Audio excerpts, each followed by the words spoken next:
बच्चों, I am अर्चना चौधरी। हम class 10th में chapter 8 how do organ reproduce की स्टडी कर रहे हैं। पिछले लेक्चर में हमने वेजिटेटिव रिप्रोडक्शन की स्टडी की थी और आज का हमारा लेक्चर है सेक्सुअल रिप्रोडक्शन। लेकिन उससे पहले कुछ क्वेश्चंस हैं, हम इनको डिस्कस करेंगे। Question first, how does binary fission differ from multiple fission. By means होता है टू, मतलब जब एक ऑर्गेनिज्म टू इक्वल पार्ट में डिवाइड होकर दो ऑर्गेनिज्म बनाता है उसको कहते हैं बाइनरी फिशन।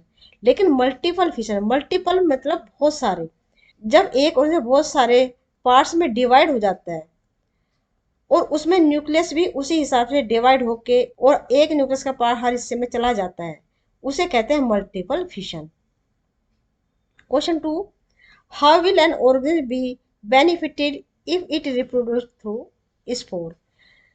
जब कोई ऑर्गेनिज्म स्पोर से रिप्रोड्यूस होता है तो वो उसके लिए किस तरह से बेनिफिशियल होता है।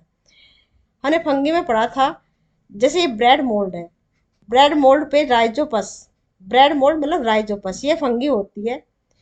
ये अपने मैच्योर स्टेट में एक फिलामेंट लाइक स्ट्रक्चर बनाती है जिसे बोलते हैं हाइफी, और इस हाइफी के टिप पे एक बल्ब लाइक स्ट्रक्चर ओरिजिनेट होती है जिसको बोलते हैं स्पोरेंजिया, और इसमें मल्टीपल डिवीजन होता है स्पोरेंजिया में, और हर पार्ट बनाता है एक स्पोर।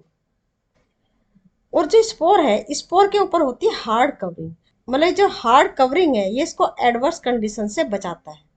और स्पोर्स जो होते हैं ये बहुत लाइट वेट के भी होते हैं, मतलब स्पोर के बीच में कंपटीशन नहीं होता है for growing.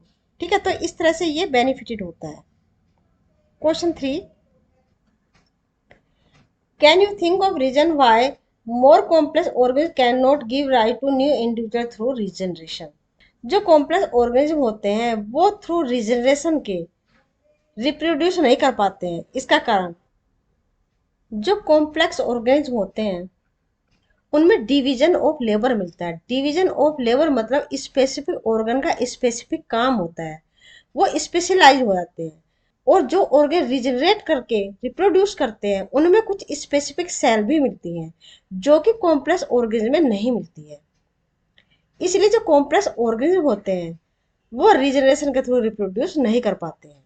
Why is vegetative propagation practiced for growing some type of plant? Vegetative propagation जब प्लांट बॉडी के किसी पार्ट से होता है उसे बोलते हैं वेजिटेटिव प्रोपेगेशन। ये स्टेम, रूट या लीव्स के थ्रू हो जाता है। जैसे लीव्स के थ्रू ब्रायोफिल्म में होता है, और पोटैटो में कुछ डिप्रेशन मिलते हैं उसको बर्ड भी बोलते हैं, मतलब आइज बोलते हैं। जब इस पार्ट को सोइल में दबा दिया जाता है तो उससे प्लांट ग्रो हो जाता है। ऐसे शुगर कैन में, रोज में, इनमें वेजिटेटिव प्रोपेगेशन होता है। और वेजिटेटिव प्रोपेगेशन से जो प्लांट रिप्रोड्यूस होते हैं वो अपने पेरेंट्स के सेम ही होते हैं क्योंकि उनके डीएनए में वेरिएशन नहीं मिलती है। और जो वेजिटेटिव प्रोपेगेशन है ये बहुत इजियर होता है, मतलब आसानी से किया जा सकता है, चीपर होता है, सस्ता होता है, और रैपिडली वैसे भी किया जा सकता है। इसमें प्लांट रैपिडली ग्रो हो जाते हैं। और ऐसे एरिया में जहाँ पे ये प्लांट पहले से नहीं है वहां पे भी वेजिटेटिव मेथड से प्रोपेगेशन किया जा सकता है क्योंकि वहाँ बदलता हुआ एनवायरनमेंट होता है और सोइल का जो टेक्सचर है वो भी चेंज होता है, इसलिए वहाँ पे सीड जर्मिनेट नहीं कर पाती हैं। लेकिन वेजिटेटिव प्रोपेगेशन से आराम से वो क्रॉप उगाई जा सकती है। तो इसीलिए वेजिटेटिव प्रोपेगेशन आजकल प्रैक्टिसाइज होता है उन एरिया में जहाँ पे वो क्रॉप पहले से नहीं है। Why is DNA copy an essential part of the process of reproduction. जो सेक्सुअल रिप्रोडक्शन होता है उसमें डीएनए अपनी एग्जैक्ट कॉपी बनाते हैं, मतलब डीएनए का कुछ पार्ट होता है जो एक्टिव पार्ट होता है उसे जीन बोलते हैं। और जीन का ही काम होता है कुछ करैक्टर को ट्रांसफर करना पेरेंट से उसके ऑफ स्प्रिंग की तरफ। तो इसलिए सेक्सुअल रिप्रोडक्शन में डीएनए कॉपिंग बहुत जरूरी होता है क्योंकि डीएनए ही वो पार्ट होता है जो पेरेंट से कुछ गुणों को आने वाली पीढ़ी में ट्रांसफर करते हैं। तो डीएनए जो कॉपिंग होती है वो एक एसेंशियल पार्ट होता है फॉर द सेक्सुअल रिप्रोडक्शन। तो अब आते हैं हम अपने मेन पॉइंट पे, सेक्सुअल रिप्रोडक्शन, जिसकी आज हम स्टडी करेंगे। पिछले लेक्चर में हमने एसेक्सुअल रिप्रोडक्शन की स्टडी की थी। We are also familiar with mode of the reproduction that depend on the involvement of two individuals before a new generation can be created। मतलब जो सेक्सुअल रिप्रोडक्शन होता है उसमें दो इंडिविजुअल की जरूरत पड़ती है, जबकि ए सेक्सुअल रिप्रोडक्शन में दो इंडिविजुअल की जरूरत नहीं पड़ती है। मतलब एक ही प्लांट बॉडी से एक ही ऑर्गेनिज्म में दूसरा प्लांट या दूसरा ऑर्गेनिज्म प्रोड्यूस हो जाता है, लेकिन सेक्सुअल रिप्रोडक्शन में दो इंडिविजुअल की जरूरत होती है।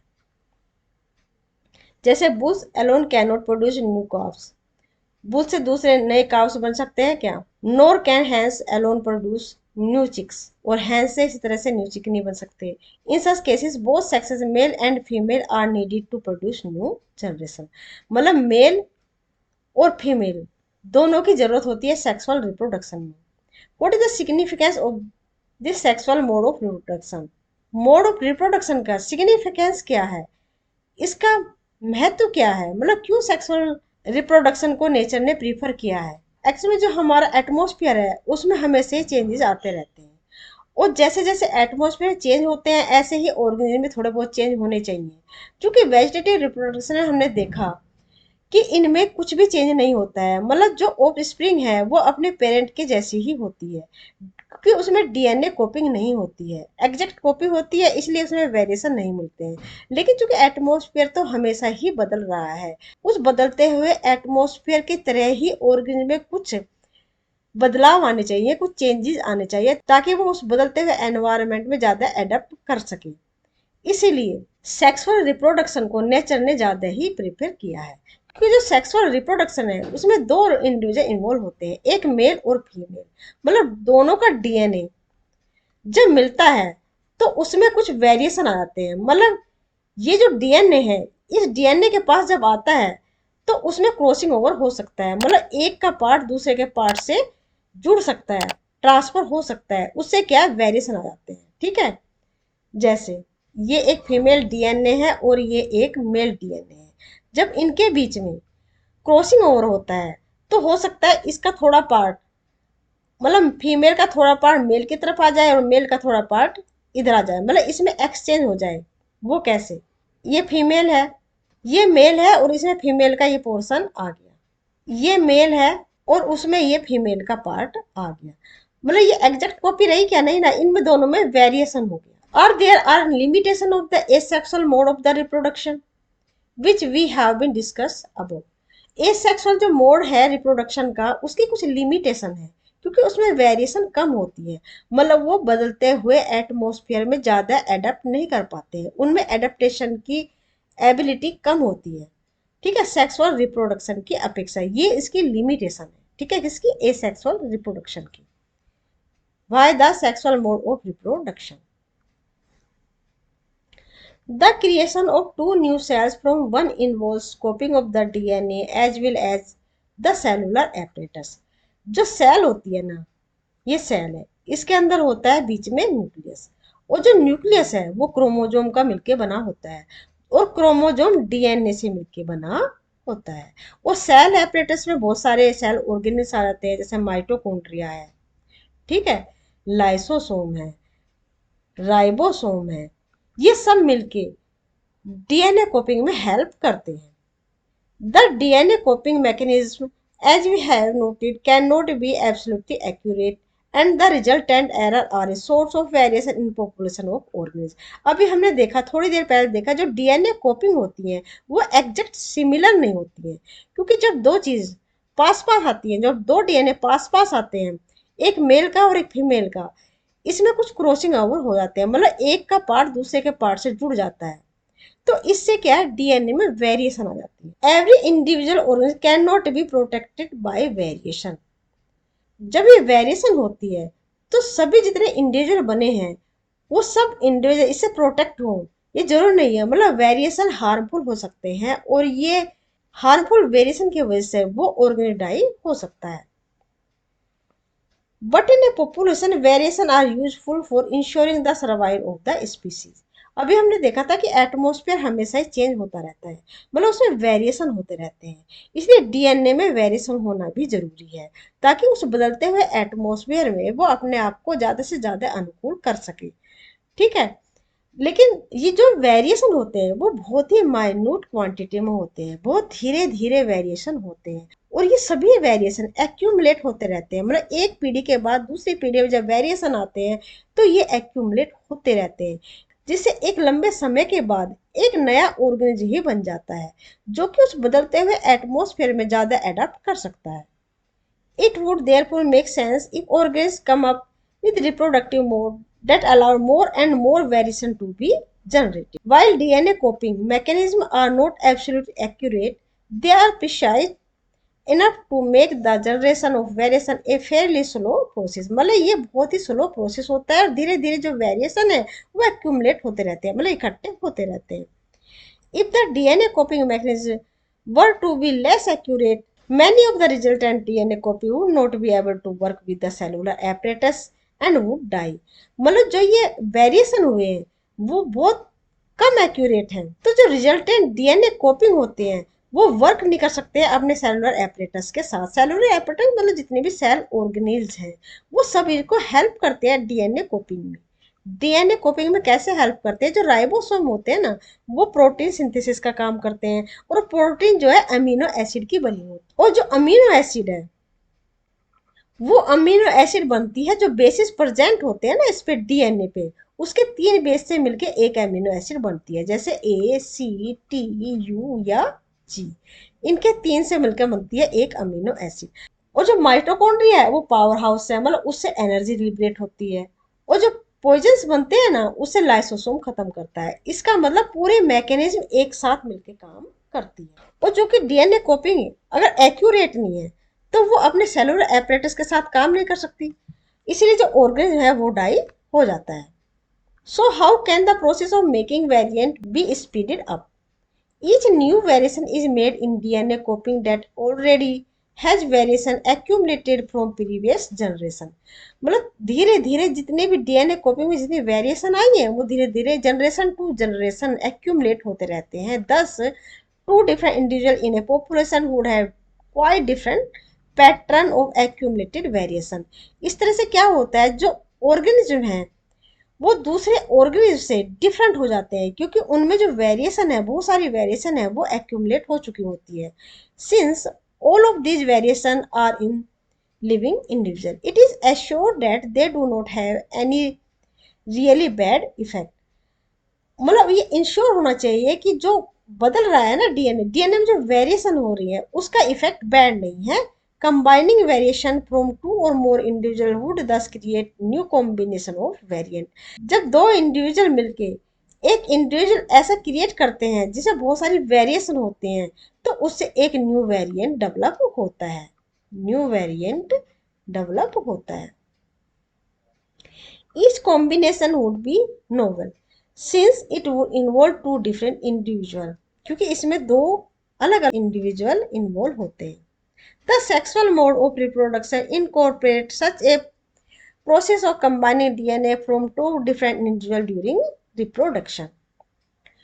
But this creates a major difficulty if each new generation is to be the combination of the DNA copying from two pre-existing individuals, then each new generation will end up having twice the amount of the DNA that the previous generation had।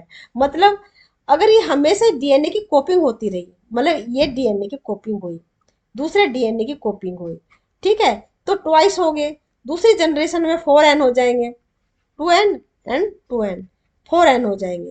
तो इस तरह से तो ये हमेशा ही बढ़ते रहेंगे। लेकिन ऐसा नहीं है, जो मियोसिस डिवीजन होता है ना वो सेक्सुअल रिप्रोडक्शन के दौरान होता है। मतलब ये मेल और ये फीमेल, ठीक है, जब इनके डीएनए कॉपिंग होती है तो जाइगोट बनने से पहले इसमें डिवीजन होता है मियोसिस, मतलब उसमें एन नंबर ऑफ क्रोमोजोम रह जाते हैं, ठीक है ना, मतलब हैप्लॉइड आधे नंबर क्रोमोजोम रह जाते हैं। मतलब जो डीएनए कॉपी हुई ना दोनों सेल में आधे आधे चले जाते हैं। मतलब एक सेल जब डिवाइड होती है ना मियोसिस से तो दो सेल बनती है, एक कॉपी डीएनए की जाती है एक सेल में, दूसरी कॉपी दूसरी सेल में चली जाती है, मतलब ये हाफ हाफ हो जाते हैं। जब इसमें रिप्रोडक्शन होता है तो जाइगोट बनता है, जाइगोट बनता है, दोनों सेल से मिलके जो सेल बनती है ना उसे जाइगोट बोलते हैं, और उसमें फिर 2n नंबर ऑफ क्रोमोजोम हो जाते हैं, मतलब डिप्लॉयड क्रोमोजोम हो जाते हैं। इस तरह से जनरेशन टू जनरेशन जो डीएनए अमाउंट है ना वो मेंटेन रहती है। This is likely to mess up the control of the cellular apparatus by the DNA. Beside, in each generation doubling its DNA, fairly soon there will be the only DNA on earth। मतलब इस तरह से अगर DNA double करता रहा, क्योंकि हमने कहा ना डीएनए कोपिंग करता है, मतलब अगर डीएनए कोपिंग करता रहा तो इस धरती पे सिर्फ डीएनए डीएनए ही बचेगा, with no room for anything else। how many way can we think of for solving this difficulty। मतलब इस डिफिकल्टी को कैसे सोल्व हो, तो ये डिफिकल्टी सोल्व होती है मियोसिस डिवीजन से, जिससे कि एन नंबर ऑफ क्रोमोजोम रह जाता है। ठीक है, क्रोमोजोम के अंदर क्या होता है, डीएनए होता है। We have seen earlier that as organisms become more complex, the specialization of tissue increase। जैसे जैसे ऑर्गेन्स कॉम्प्लेक्स होते हैं, मतलब बिग होते जाते हैं, वैसे वैसे उनके टिश्यू में स्पेशलाइजेशन होता रहता है, मतलब टिश्यू का अपना एक काम अलग हो जाता है। ठीक है ना, उसको कहते हैं specialisation. One solution that many multicellular organs have found for the problem mentioned above is to have special lineages of cell in specialized organ which have only half the number of chromosomes and half the amount of the DNA as compared to the non reproductive body cell। जो non reproductive body cell होती है उसे कहते हैं somatic cell. Somatic cell मतलब जो body cell होती है ना, अदर रिप्रोडक्टिव सेल, उसमें हमेशा ही 2n नंबर क्रोमोजोम होते हैं, जबकि जो रिप्रोडक्टिव सेल होती है जिससे रिप्रोड्यूस करता है ऑर्गेनिज्म, उसमें हैप्लॉइड नंबर ऑफ क्रोमोजोम होते हैं। Thus, when the germ cell from two individuals combine during sexual reproduction to form a new individual। मतलब जो रिप्रोडक्शन के बाद जो जर्म सेल, जो रिप्रोडक्टिव सेल होती है उसे जर्म सेल बोलते हैं, और दो इंडिविजुअल की जर्म सेल मिलके एक नया इंडिविजुअल बनाती है ड्यूरिंग सेक्सुअल रिप्रोडक्शन की। इट रिजल्टेंट इज री establishment of number of chromosome and the DNA content in the new generation. इसका मतलब क्या है कि जो क्रोमोजोम प्रेजेंट है मेल और फीमेल के अंदर, वो दोबारा से री एस्टेब्लाइज होते हैं, मतलब दोबारा से एक तरह से उनमें फॉर्मेशन होता है, थोड़ा सा एक्सचेंज होगा, थोड़ा सा डिलीशन होगा, थोड़ा सा एडिशन होके तो उसे एक नया कॉम्बिनेशन बनता है, और जो डीएनए कंटेंट है उसमें भी री एस्टेब्लिशमेंट होती है। If the zygote is to grow and develop into an organism which has highly specialized tissue and organ, जो जाइगोट बना ना, जो हमने देखा मेल और फीमेल सेल के फ्यूजन से जो जाइगोट बना, इसमें फिर आगे डिवीजन होते हैं जो आगे चल के स्पेशलाइज्ड टिश्यू और ऑर्गन्स को बनाता है। Then it has to have sufficient stores of energy for doing this। मतलब जो जाइगोट है डिवाइड कर रहा है, उसके बाद स्पेशलाइज्ड टिश्यू और ऑर्गन बना रहा है, इसका मतलब इसमें बहुत सारी एनर्जी होनी चाहिए। एनर्जी के बिना तो कुछ नहीं होता ना, तो एनर्जी इसको मल्टीप्लिकेशन के लिए चाहिए। तो इसलिए दो स्पेशलाइज सेल होती है, एक एक्टिव होती है और एक इनएक्टिव होती है। जो इनएक्टिव होती है उसमें कम से कम सेल ऑर्गेनेल्स मिलते हैं ताकि जो एनर्जी की खपत है वो कम से कम हो सके, उसको कहते हैं मेल गैमिट। मेल गैमिट ये मोटाइल होता है। मोटाइल मतलब इसमें मूवमेंट की कैपेसिटी होती है, ये मूव करता है। दूसरी सेल जो होती है वो फीमेल गैमिट की होती है, उसमें ज़्यादातर सेल ऑर्गेनिल्स होते हैं ताकि एनर्जी प्रोड्यूस करने के लिए सेल एपरेटस हो, ताकि एनर्जी मिल सके। और ये नॉन मोटाइल होता है, मतलब इसमें मोटाइल मूवमेंट, मतलब इसे मूवमेंट की कैपेसिटी कम से कम होती है। ये लार्ज सेल होती है जबकि मेल गैमिट स्मॉल सेल होते हैं। It very sim In very simple organs, it is seen that the two germ cells are not very different from one another। जो सिंपल ऑर्गन्स होते हैं ना उनमें दोनों सेल अलग अलग डिफ्रेंशिएट हो, ये जो सिंपल ऑर्गन्स होते हैं उनमें दोनों सेल अलग अलग डिफ्रेंशिएट नहीं होती हैं, बहुत कम होती हैं, और मे इवन बी सिमिलर, और ये सिमिलर भी होती हैं। But as the body design become more complex, लेकिन जैसे जैसे बॉडी कॉम्प्लेक्स होती जाती है, बिग ऑर्गन्स बनते जाते हैं, the germ cell also specialise. जो जर्म सेल होती हैं मतलब मेल एंड फीमेल गैमेट जो होते हैं वो भी स्पेशलाइज होते चले जाते हैं। Once germ cell is large and contain the food store while the other is smaller and likely to be motile। मतलब एक जर्म सेल मतलब फीमेल जर्म सेल जो होती है वो लार्जर साइज की होती है और उसमें फूड स्टोर ज़्यादा होता है, मतलब सेल एपरेटस इसमें ज़्यादा मिलते हैं जो कि एनर्जी को जनरेट करते रहते हैं for the female gamete. While the उधर स्मॉलर, जबकि मेल गैमिट होता है वो स्मॉलर होता है लेकिन इसमें मोटाइल कैपेसिटी होती है, मोटाइल मतलब मूवमेंट की कैपेसिटी होती है। And the germ cell containing the store food is called the female gamete. Conventionally, the motile germ cell is called the male gamete and the germ cell containing the stored food is called the female gamete। मतलब जो जिसमें store food होता है उसे female gamete कहते हैं और जिसमें स्टोर फूड कम से कम होता है उसे मेल गैमेट बोलते हैं। We shall see in the next few sections how the need to create these two different type of the gamete give rise to difference in the male and female reproductive organ and in some cases differences in the bodies of the male and female organs।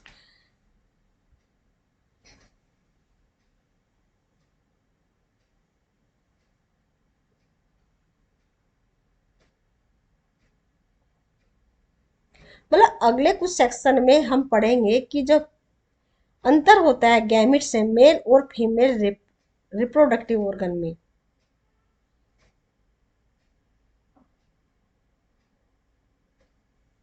मतलब अगले section में पढ़ेंगे कि जो दो different gametes की आवश्यकता क्यों है जो अलग अलग मेल और फीमेल रिप्रोडक्टिव ऑर्गन को प्रोड्यूस करते हैं। तो जो हमारा अगला टॉपिक होगा वो होगा sexual reproduction in flowering plant. तो ये थोड़ा सा इंट्रोडक्शन था सेक्सुअल रिप्रोडक्शन के लिए, ठीक है। तो क्योंकि जो लेक्चर है वो लेंदी हो जाएगा इसलिए आज हम यहीं तक रखते हैं। नेक्स्ट लेक्चर में हम इसको कंटिन्यू करेंगे। नेक्स्ट लेक्चर से हम इसको कंटिन्यू करेंगे सेक्सुअल रिप्रोडक्शन फ्लोरिंग प्लांट। तो ये था आज का टॉपिक। उम्मीद करती हूँ कि आपको ये टॉपिक समझ में आया होगा। अगर समझ में आया है तो चैनल को सब्सक्राइब जरूर करें, लाइक एंड शेयर करना ना भूलें। मिलते हैं नेक्स्ट टॉपिक में। Till then bye bye, be happy and take care.